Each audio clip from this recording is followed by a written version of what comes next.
नुसते सुगंधाने खायची इच्छा होईल अशी झणझणीत चटपटीत शेवभाजी बनवणार आहोत। एक वाटी म्हणजे 50 ग्रॅम तिखट शेव, एक मोठा टोमॅटो, एक मोठा कांदा आणि अर्धी वाटी सुक्या खोबऱ्याचा किस, मीठ, हळद, 2 मोठे चमचे काश्मीरी मिरची पावडर, 1 छोटा चमचा जिरे, 2 मोठे चमचे धणे, 5 मिरे, 2 लवंगा, 1 इंच दालचिनी, 1 इंच आल्याचे तुकडे, 1 गड्डी लसूण. सुरुवातीला खोबरं कोरडंच भाजून घेतलं. त्यानंतर कांदा थोडंसं तेल टाकून भाजून घेतला. कांदा भाजल्यानंतर टोमॅटो टाकला आणि सर्व गरम मसाला, धणे, जिरे टाकले. सर्व भाजून गार झाल्यानंतर मिक्सरमध्ये थोडंसं पाणी टाकून बारीक वाटून घेतलं. भाजीसाठी पाणी गरम करायला ठेवलेलं आहे. कढईमध्ये 2 मोठे चमचे तेल टाकलं. त्यानंतर सुरुवातीला जिरे टाकले. जिरे तडतडले की मसाला टाकून त्यामध्ये हळद, मिरची पावडर, कांदा लसूण मसाला, मीठ टाकून सर्व मसाला तेल सुटेपर्यंत भाजून घेतला.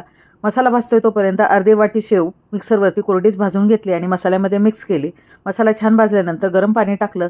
पाण्याला उकळी आल्यानंतर त्यामध्ये भाजीची शेव टाकायची. 2 उकळ्या आणायच्या आणि मग वरून कोथिंबीर टाकायची. झटपट अप्रतिम चवीची शेवभाजी तयार आहे. संपूर्ण रेसिपीसाठी व्हिडिओच्या खाली त्रिकोण आहे तिथे क्लिक करा. डिटेलमध्ये रेसिपी आहे.